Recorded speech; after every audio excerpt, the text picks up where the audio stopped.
안녕하세요. 알짜배기 정보를 알기 쉽게 전달해드리는 김미김미 소식입니다. 오늘 준비한 내용은 국민용돈이라고도 불리는 근로장려금과 자녀장려금에 대한 내용인데요. 물가도 오르고 살기 팍팍한데 이렇게 나라에서 주는 용돈 받을 수 있는 분들은 꼭 챙기시면 좋겠습니다.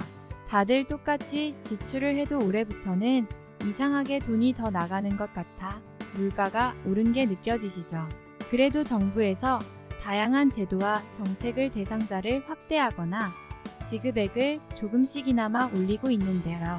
근로장려금과 자녀장려금도 올해부터 재산 기준이 올라서 대상자가 더 확대된다고 합니다.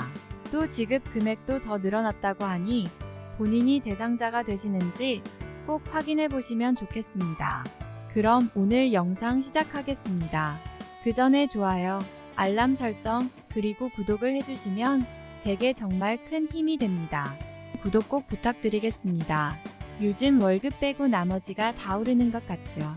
똑같은 밥을 사 먹어도 외식 지출도 늘고 마트에서 야채, 과일을 사 먹어도 예전 같지 않죠.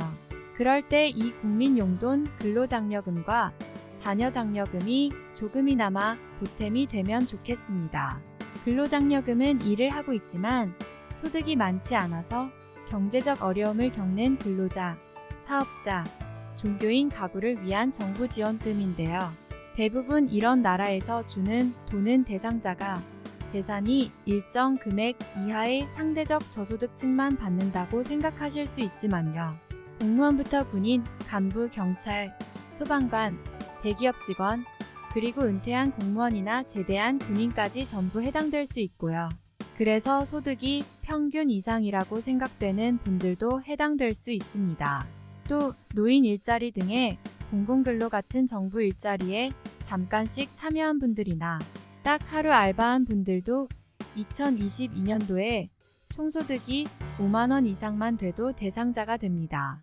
그리고 작년 연초가 아닌 연중에 취업이나 이직을 해서 새로 소득이 발생한 분들이나 퇴사, 퇴직 등 작년 한 해 일부 소득 공백이 생긴 분들도 해당이 되는데요.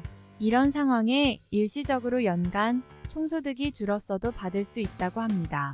자영업자 분들은 업종별 조정률을 적용하기 때문에 도매업에 속한다면 연간 소득이 1억 원이 넘더라도 조정률 20%가 적용되는데요.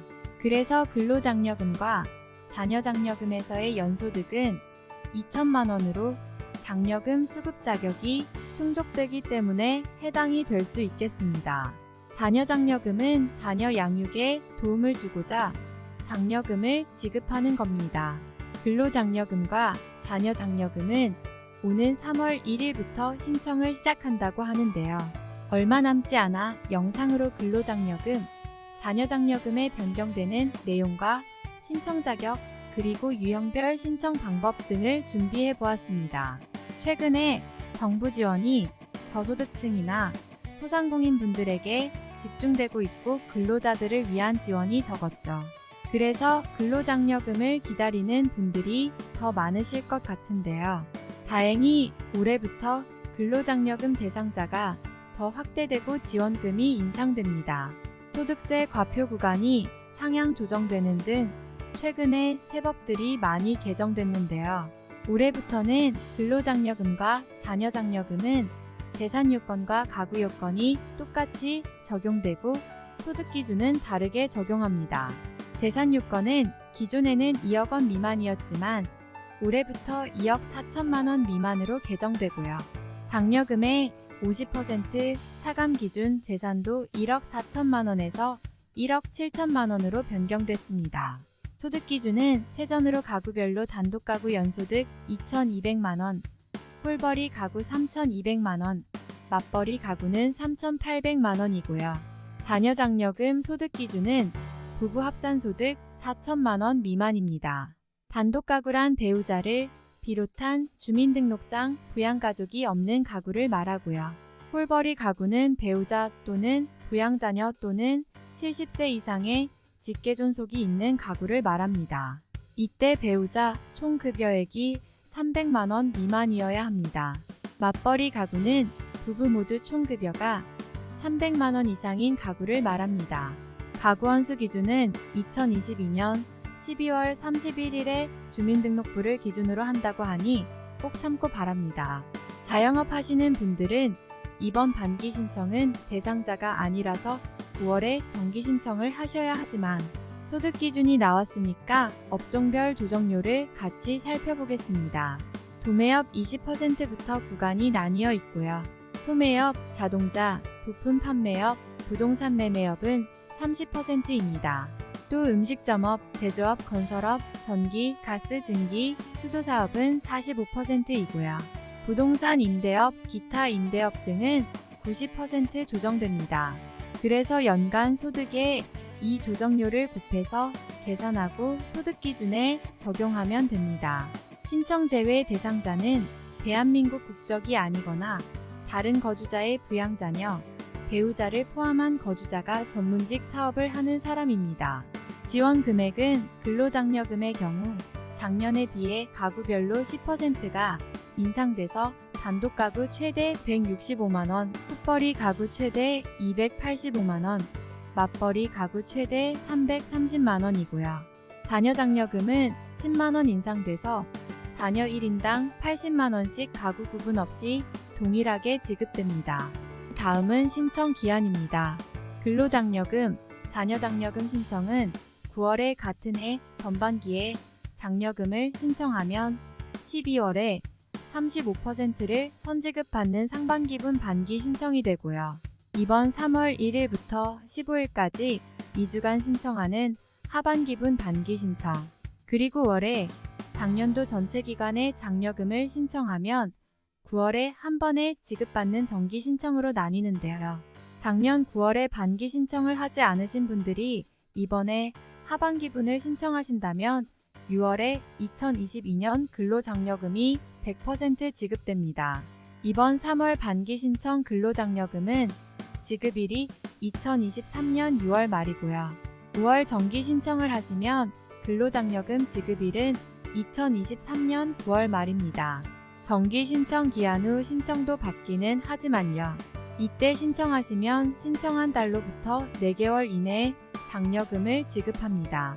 하지만 큰 단점이 있는데요. 바로 산정액에서 10%가 차감되는 겁니다. 그래서 꼭 이번 3월 반기 신청이나 늦어도 정기 신청을 놓치면 안 되겠습니다. 또 종교인이나 자영업자분들 같이 반기 신청이 불가능하신 분들을 제외하고는 반기 신청을 하시면 3개월 정도 먼저 받을 수 있고요. 내가 근로장려금 대상자인지도 잘 모르겠다 하시면 보통은 신청 대상이 되는 경우 안내문을 우편이나 모바일 메시지로도 보내준다고 하고요. 안내문에 기재된 개별 인증번호 ARS, 손택스, 홈택스를 통해 신청도 가능합니다.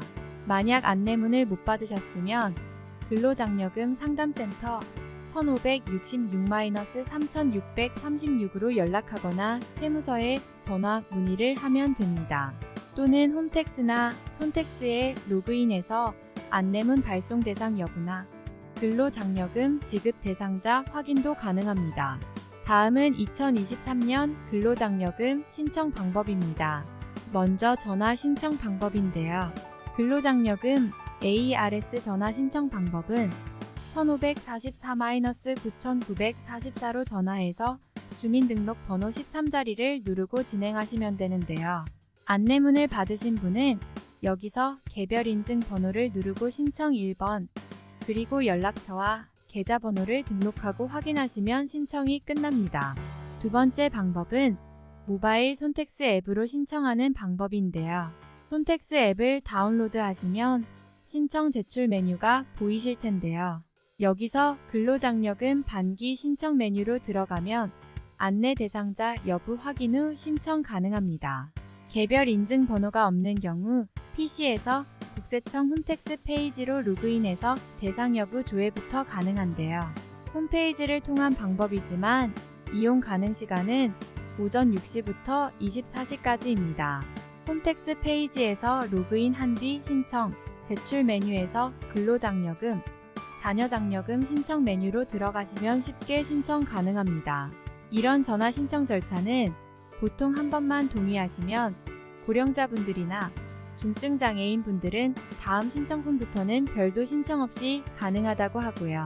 이번에는 카카오톡이나 문자로 알림이 가거나 카카오톡 네이버의 토스의 국민비서 알림으로도 공지가 제공된다고 하는데요. 안내문을 열고 신청하기 버튼을 누르면 손택스 신청 화면에 연결돼서 주민번호 뒷자리 입력하시면 가장 빠르고 쉽게 신청이 완료됩니다. 오늘은 올해부터 달라지는 근로장려금과 자녀장려금에 대해 설명드렸는데요. 어떤 분들은 330만원의 큰 금액을 받는 분들도 계시고 소득 구간에 따라 10만원 미만으로 받게 되는 분들도 계시겠지만요. 고물가와 고금리 시대에 조금이라도 이런 지원 금액을 톡톡히 받아 사는데 보탬이 된다면 좋겠습니다. 올해에도 대상자는 더 확대되니까 작년에 못 받으셨던 분들도 자격이 되는지 꼭 확인해 보시고요. 모든 것이 편리해지고 있긴 하지만 아무리 자동화된다고 해도 이런 정부 혜택이나 복지제도는 신청을 해야 받을 수 있으니까요. 잊지 말고 신청하셔서 도움이 되셨으면 좋겠습니다. 여기까지 김미 소식이 준비한 근로장려금과 자녀장려금에 대한 내용이었고요. 오늘의 영상이 조금이라도 도움이 되셨다면 구독 버튼 꾹 눌러주시고 주위에도 많이 보여주시길 바랍니다. 그럼 오늘도 편안한 하루 되세요. 감사합니다.